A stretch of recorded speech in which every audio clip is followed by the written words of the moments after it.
Bonjour tout le monde, Nathalie Gilbert ici, bienvenue dans cette 24e capsule de la série Réveille-toi de bonne heure. Aujourd'hui, on aborde davantage l'art de cultiver notre optimisme. En fait, une personne qui est optimiste, ce n'est pas quelqu'un qui ne vit pas de contrariété, c'est quelqu'un qui a développé l'art de tout transformer. Aujourd'hui, je vous propose 4 conseils et je vous dis, si vous appliquez ces conseils-là, vous allez voir des grands changements dans votre vie.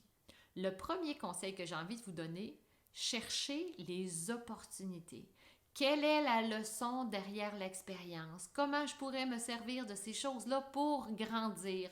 Alors, c'est de vivre les choses et de les transformer en potentiel élévateur. Alors, ce que ça vient à dire, c'est comment la perte de mon emploi pourrait être une bonne opportunité pour moi. Comment la chicane que j'ai eue avec mon conjoint pourrait se transformer en opportunité pour élever notre couple, améliorer la communication. En fait, quand on cherche à transformer puis à voir les situations de façon plus intéressante, c'est comme ça qu'on apprend et qu'on grandit. C'était mon premier conseil. Mon deuxième conseil, soyez porteur de bonnes nouvelles. Voyez le verre à moitié plein. On aime ça des gens qui sont positifs. On aime ça les gens qui enlèvent le focus sur ce qui va mal et qui décident de nourrir davantage ce qui va bien en prenant soin des relations, en complimentant, en mettant de la magie dans son discours, en étant dans une attitude positive. Ça, ça l'attire les gens autour de nous. On aime ça, voir les gens qui sont positifs. Alors, soyez un porteur de bonnes nouvelles. La troisième clé, soyez un amoureux de la vie. L'optimiste, lui, il aime juste ça, vivre.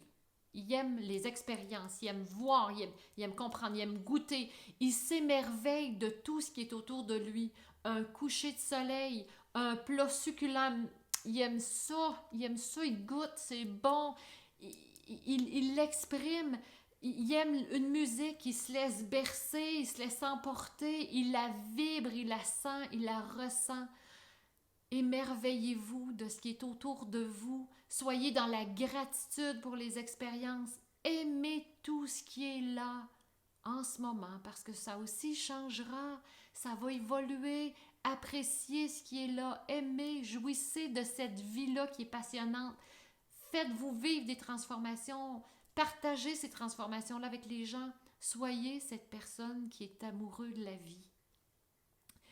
Le quatrième conseil, c'est plutôt du style de l'alchimiste qui dit réalisez ce pourquoi vous êtes destiné.